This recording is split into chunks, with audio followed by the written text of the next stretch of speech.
What I want to do in this lesson is talk about the concept of marriage within the general confines of relationships and families for GCSE Religious Studies. Now, we've talked about marriage already within the tradition of Christianity as part of our lesson on Christian celebrations. So we talked about various different celebrations that take place within the Christian religion, and marriage was one of them. And we also talked about it, I believe, when we talked about sacraments as well.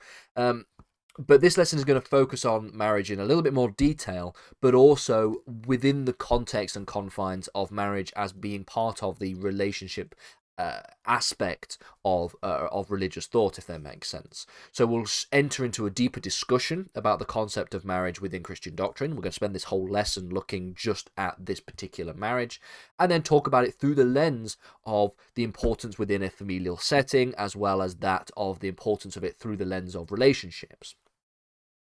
So the first thing that we should really note is that marriage within Christianity has a particular purpose, and it's important that we understand what that purpose is and how this purpose may differ from different different denominations, should I say, within Christianity. So it's changed rather dramatically over the years in terms of what the concept and the purpose of marriage has been within Christianity, because on paper, the concept of marriage is one where we see a symbolic and a spiritual union between two individuals, often for life, and it's a way in which you can show in front of the eyes of God the commitment to one individual for the rest of your life.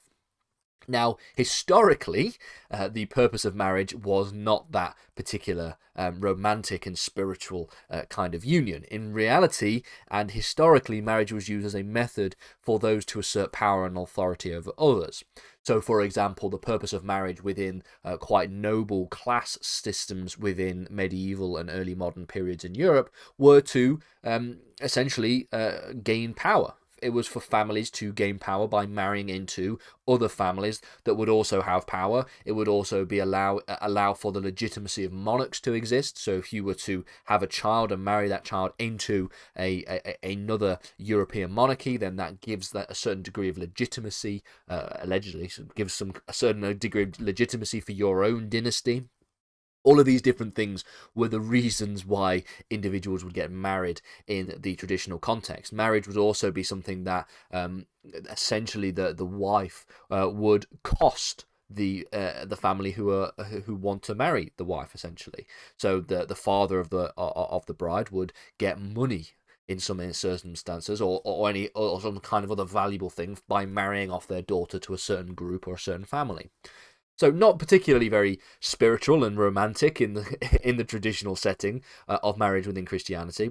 But Christians believed that marriage was used as a way to show that couples were committed to each other in the eyes of God, and that's something that ought not be broken. We'll get on to divorce in a future lesson. But essentially, the Christian belief in marriage and the Christian use of marriage was this latter example, the way to show commitment to another individual in the eyes of God.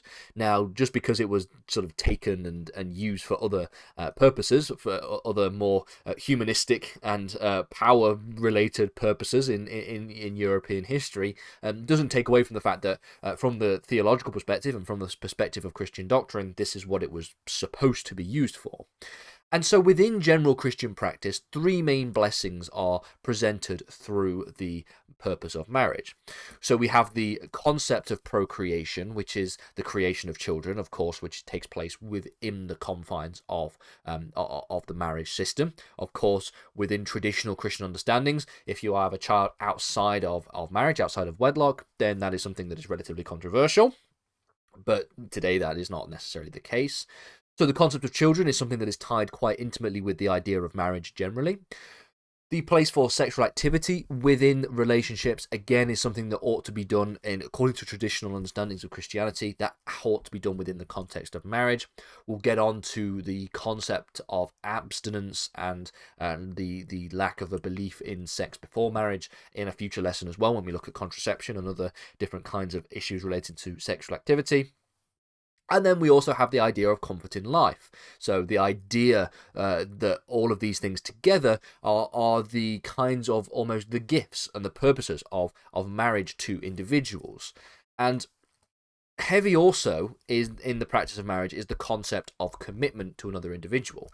We know from some of the doctrinal ideas relating to Christ's commitment to mankind in his sacrifice to the cross that we see this kind of reflection when it comes to relationships and familial settings because of the concept of commitment to another individual in the eyes of God. And the Bible consistently makes a lot of very pejorative references to those who do not adhere to this commitment to another individual within the confines of marriage. So, for example, adultery being a very key example. So, along the similar vein to Christ's commitment to mankind, those who get married ought to be committed to the other individual. So these are the sort of general ideas that we have within a general Christian understanding of marriage and its purpose within the Christian doctrine. But there are obviously different variations between different denominations. So within the confines of specifically Catholic and Orthodox Christianities, the concept of marriage is that of a sacrament. So I've mentioned, maybe in passing in the past, the concept of the sacrament of marriage, and this is the case when we talk about Catholic and Orthodox traditions of Christianity. There is also the added belief within the language of Catholicism that marriage is representing somewhat of an unbreakable bond between individuals, because again, tying into this view and this understanding of commitment, we have this idea of of individuals in the process of getting married, in the process of acting out the sacrament of marriage and becoming committed in the eyes of God, that you're committed to another individual. So let's think about some of the traditional practices that take place within different denominations. So within the Catholic tradition, there are some unique practices in which marriage takes place. So we have, for example, the concept of, within a Catholic marriage, the inclusion of a nuptial mass. Now, this is just a special name for a type of mass that takes place at a wedding. So it's not anything more confusing than that. Just to know the key word, a type of mass that takes place at a wedding within Catholicism is known as a nuptial mass. Within the Church of England, we have other different varying traditions for the concept of marriage. So there is a far more openness policy to those who are able to marry, for a start. It's a lot less strict on these ideas of certain individuals being able to marry, certain individuals being able to remarry, which is quite a controversial subject within Catholicism. We'll get to that in a future lesson. And essentially, within the Church of England, they are far more welcoming to those who are, for example, non-Christians or even cross-religious marriages. So if you're a Christian and you wanted to practice a Christian marriage, but you were marrying, for example, somebody who was an atheist, or maybe who was Muslim or Buddhist, there is this much more open and more welcoming to the idea of this taking place. So non-Christian marriages, as well as marriages across different religious traditions. Now, again, far more frowned upon in other denominations, but the Church of England is a lot more liberal in that regard. And within the Church of England specifically, there is often the announcement of a marriage as part of the regular Sunday service, something which is known as the reading of the banns. And so this is one of the traditions that we have within the Church of England. And most Church of England weddings will generally use a template of vows, and they will often take these templates of vows from the marriage service from common worship. So from the marriage service from common worship, again, general templates of vows, general templates for the kinds of things that take place within a Church of England marriage. The vows will be spoken to each other during the service, and they're supposed to reflect what is a good marriage, what is good in marriage, the purpose of marriage, as well as what is good in each other, and why they are getting to commit to each other for the rest of their lives. And we have commitment to others within the concept of the Church of England.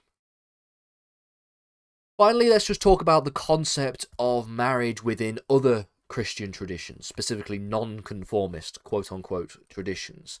So there's a lot more flexibility vis-a-vis marriage practices, and it really does depend on the denomination that we're talking about, that will depend on the kind of traditions that we will see.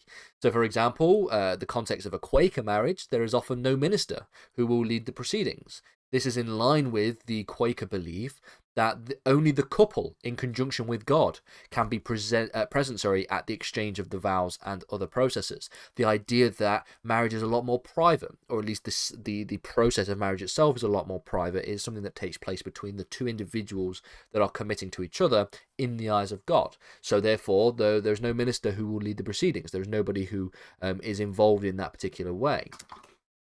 A Quaker marriage certificate will then be signed, and usually a friend or family relative will read it out to the rest of the individuals who are present. So again, a very private setting whereby the public nature of the wedding is actually something that is done after the wedding has taken place itself.